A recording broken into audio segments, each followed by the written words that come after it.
بسم الله الرحمن الرحيم. السلام عليكم ورحمة الله وبركاته. الحمد لله حمدا كثيرا طيبا مباركا فيه، والصلاة والسلام على أشرف الأنبياء والمرسلين محمد وآله وصحبه أجمعين، أما بعد. حاضرین و ناظرین، یہ درس نمبر 902 ہے اور آج سورہ ہود کی 3 آیتوں کی تلاوت اور تشریح کی جائے گی۔ آیت نمبر 28، 29 اور 30، 28، 29 اور 30۔ 3 آیتوں کی تلاوت کے بعد لفظی ترجمہ کیا جائے گا اور ترجمے کے بعد تشریح کی جائے گی۔ اعوذ باللہ من الشیطان الرجیم، بسم اللہ الرحمن الرحیم۔ قال يا قوم أرأيتم إن كنت على بينة من ربي وآتاني رحمة من عنده فعميت عليكم أنلزمكموها وأنتم لها كارهون ويا قوم لا أسألكم عليه مالا إن أجري إلا على الله وما أنا بطارد الذين آمنوا إنهم ملاقو ربهم ولكني أراكم قوما تجهلون وَيَا قَوْمِ مَنْ يَنْصُرُنِي مِنَ اللَّهِ إِنْ طَرَدتُّهُ أَفَلَا تَذَكَّرُونَ۔ صدق اللہ العظیم۔ لفظی ترجمہ ہے، قال حضرت نوح نے کہا، یا قوم، اے میری قوم، ارأیتم، دیکھو تو، ان کنتو، اگر ہوں میں،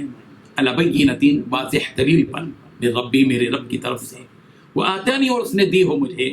رحمتاً، رحمت، یعنی نبوت، من عنده، اپنے پاس سے، وعمیت، پھر پوشیدہ کر دی گئی ہو دلیل، علیکم، تم پر، انلزمکموہا، تو کیا ہم زبردستی چپکا دیں یہ تم پر، اس ایمان لانے والے کو، وانتم، جبکہ تم لہا، اس کو، کارہون، ناپسند کرتے ہو، ویا قومی، اور اے میری قوم، لا اسألکم، میں تم سے نہیں مانگتا، علیہ، اس تبلیغ پر، مالن، کوئی مال، ان اجریہ، میرا اجر نہیں ہے، الا، مگر، علی اللہ، اللہ، وما انا، اور نہیں ہوں میں، بطارد، دھتکارنے والا، الذین، ان لوگوں کو جو آمنوا، ایمان لائے، انہم، بلا شبہ وہ، ملاقو، ملنے والے ہیں، ربہم، اپنے رب سے، ولیکن، اور لیکن، میں، اراکم، دیکھتا ہوں تمہیں، قوماً، ایسے لوگ، تجہلون، کہ تم جہالت کرتے ہو، ویا قومی، اور اے میری قوم، من ینصرنی، میری کون مدد کرے گا، من اللہ، اللہ کے عذاب سے، ان، اگر طردتہم، میں انہیں دھتکار دوں، افلا تذکرون، کیا تم نصیحت حاصل نہیں کرتے۔ ترجمہ ہے، انہوں نے کہا کہ اے قوم، دیکھو تو، اگر میں اپنے رب کی طرف سے روشن دلیل رکھتا ہوں اور اس نے مجھے اپنے ہاتھ سے رحمت بخشی ہو جس کی حقیقت تم سے پوشیدہ رکھی گئی ہے، تو کیا ہم اس کے لیے تمہیں مجبور کر سکتے ہیں اور تم ہو کہ اس سے ناخوش ہو رہے ہو؟ اور اے قوم، میں اس نصیحت کے بدلے تم سے مال و زر کا خواہاں نہیں ہوں، میرا سرا تو اللہ کے ذمہ ہے، اور جو لوگ ایمان لائے ہیں میں ان کو نکالنے والا بھی نہیں ہوں، وہ تو اپنے رب سے ملنے والے ہیں، لیکن میں دیکھتا ہوں کہ تم لوگ نادانی کر رہے ہو، اور اگر میں ان کو نکال دوں تو عذاب الہی سے بچانے کے لیے کون میری مدد کر سکتا ہے، بھلا تم اور کیوں نہیں کرتے۔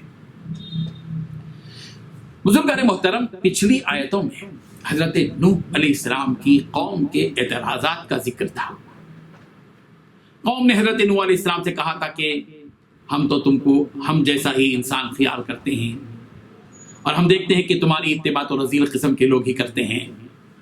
اور تم کو ہم پر کوئی فضیلت نہیں ہے، اور ہم تو تم کو جھوٹا تصور کرتے ہیں، وغیرہ وغیرہ۔ حضرت نوح علیہ السلام نے اپنی قوم سے کہا، کیا کہا اس کو یہاں بتایا جا رہا ہے۔ قوم کے اعتراضات کے جواب میں حضرت نوح علیہ السلام نے کہا، قال یا قوم ارأیتم ان کنت علی بینۃ من ربی، اے میری قوم کے لوگوں، تم ہی بتاؤ کہ اگر میں اپنے رب کی طرف سے حجت اور دلیل پر ہوں، اس نے اپنی طرف سے رحمت یعنی نبوت مجھے عطا فرما دی، اور وہ تم سے پوشیدہ کر دی گئی جسے تم اپنی جاہلانہ سمجھ کی وجہ سے جھٹلا رہے ہو، تو میں کیا کر سکتا ہوں؟ میرے رب کی طرف سے جو کچھ میں تمہارے پاس لے کر آیا ہوں، اس سے یہ بات واضح ہو جاتی ہے کہ میں اپنے رب کی طرف سے حق پر ہوں۔ جب اللہ نے مجھے اپنی طرف سے نبوت اور وحی کی شکل میں رحمت عطا فرمائی ہے، اور وہ چیز تم پر چھپا دی گئی ہے جس کی وجہ سے تم اس ہدایت کی طرف نہیں آ رہے ہو، اور اس کی قدر و قیمت کا علم و احساس تمہیں نہیں ہو رہا ہے، بلکہ تم تو اس نبوت کے جھٹلانے میں جلدی مچا رہے ہو، تو ہی بتاؤ کہ کیا میں تم پر اس نبوت کے قبول کرنے پر زبردستی کروں اور تم پر غصہ کروں؟ اور تم لوگ تو اس سے نفرت کرتے چلے جا رہے ہو اور منہ موڑتے چلے جا رہے ہو، اور تمہیں اس بات کا علم ہونا چاہیے کہ دین میں زبردستی نہیں ہے، لا اکراہ فی الدین، دین میں اکراہ نہیں ہے۔ اس کے بعد حضرت نوح علیہ السلام نے اپنی قوم سے یہ بھی کہا وَيَا قَوْمِ لَا أَسْأَلُكُمْ عَلَيْهِ مَالًا إِنْ أَجْرِيَ إِلَّا عَلَى اللَّهِ، اے میری قوم میں تم سے اس پر کوئی مال طلب نہیں کرتا، میرا اجر تو صرف اللہ تبارک و تعالیٰ ہی پر ہے۔ یعنی جو کچھ میں تمہارے ساتھ خیر خواہی کا معاملہ کر رہا ہوں اس پر میں تم سے کوئی مال و متاع کا طلبگار نہیں ہوں، میری اس تبلیغ کا مقصد تم سے مال و دولت حاصل کرنا نہیں ہے، میں تو اس محنت و جدت کا، میں تو اس کوشش و کاوش کا معاوضہ میرے پروردگار سے لے لوں گا۔ یہ جملہ حضرت نوح علیہ السلام کے بعد تمام ہی نبیوں نے اپنی قوموں سے کہا، حضرت ہود ہوں، حضرت صالح ہوں، حضرت شعیب علیہ السلام ہوں، اور خود پیارے پیغمبر حضرت محمد رسول اللہ صلی اللہ علیہ وسلم ہوں، سب نے یہی بات کہی۔ قرآن مجید اس کی گواہی دیتا ہے، ملاحظہ کریں سورہ یونس آیت نمبر 72 ان اجریہ الا علی اللہ، سورہ ہود آیت نمبر 51 ان اجریہ الا علی الذی فطرنی، میرا اجر اس کے ذمہ ہے جس نے مجھے پیدا کیا، سورہ شعراء آیت نمبر 109 ان اجریہ الا علی رب العالمین، میرا بدلہ تو صرف رب العالمین کے ہاں۔ اس کے بعد حضرت نوح علیہ السلام نے فرمایا قوم سے خطاب کرتے ہوئے وَمَا أَنَا بِطَارِدِ الَّذِينَ آمَنُوا، جو لوگ ایمان لے آئے ہیں میں ان کو ہٹانے والا نہیں ہوں اگرچہ کہ وہ غریب ہوں۔ اے سردارو، ان مومنوں کو جو ایمان لے آئے ہیں، جو بظاہر تمہیں بے حیثیت معلوم ہو رہے ہیں، تمہاری خاطر میں ان کو اپنے سے دور اور میری مجلس سے محروم کرنے والا نہیں ہوں۔ قوم کے سرداروں نے اپنے مزاج کے مطابق مغرورانہ لہجے میں نبیوں سے مطالبہ کیا تھا کہ ان کمزور مومنوں کو ان کی مجلس سے دور کر دیا جائے، مگر نبیوں نے اعلیٰ ظرفی کا مظاہرہ کیا اور ان پر ایمان لانے والے ان غریب و کمزور مومنوں کو اپنی مجلس سے کبھی دور نہیں کیا۔ رسول رحمت صلی اللہ علیہ وسلم نے بھی قریش نے یہی مطالبہ کیا تھا، اور اللہ تعالیٰ نے اپنے حبیب کو حکم دیا وَلَا تَطْرُدِ الَّذِينَ يَدْعُونَ رَبَّهُمْ بِالْغَدَاةِ وَالْعَشِيِّ يُرِيدُونَ وَجْهَهُ، سورہ انعام آیت نمبر 52 اور لوگوں کو نہ نکالیے جو صبح و شام اپنے پروردگار کی عبادت کرتے ہیں، خاص اسی کی رضامندی کا ارادہ رکھتے ہیں، إِنَّهُمْ مُلَاقُو رَبِّهِمْ، بے شک وہ اپنے رب سے ملاقات کرنے والے ہیں۔ یعنی یہ اتباع کرنے والے خوش نصیب لوگ اپنے رب سے ملاقات کریں گے، اللہ تعالیٰ ان کے اعمال کا حساب کرے گا جیسے تمہارے اعمال کا حساب کرے گا، اگر ان کو مجلس سے ہٹا دیا گیا تو اس کا بدلہ دے گا۔ وَلَكِنِّي أَرَاكُمْ قَوْمًا تَجْهَلُونَ، یعنی میں تمہیں دیکھ رہا ہوں کہ تم جہالت کر رہے ہو، تم لوگ جہالت کی اندھیریوں میں بھٹک رہے ہو، اس لیے کہ تم ان کمزور مومنوں کو ہٹا دینے کا مطالبہ کر رہے ہو۔ تمہیں یہ جان لینا چاہیے کہ آدمی کی فضیلت اور برتری مال و دولت سے نہیں ہے، جیسا کہ تم سمجھتے ہو، آدمی کی فضیلت اور برتری تو اعلیٰ اخلاق اور اچھے اعمال سے۔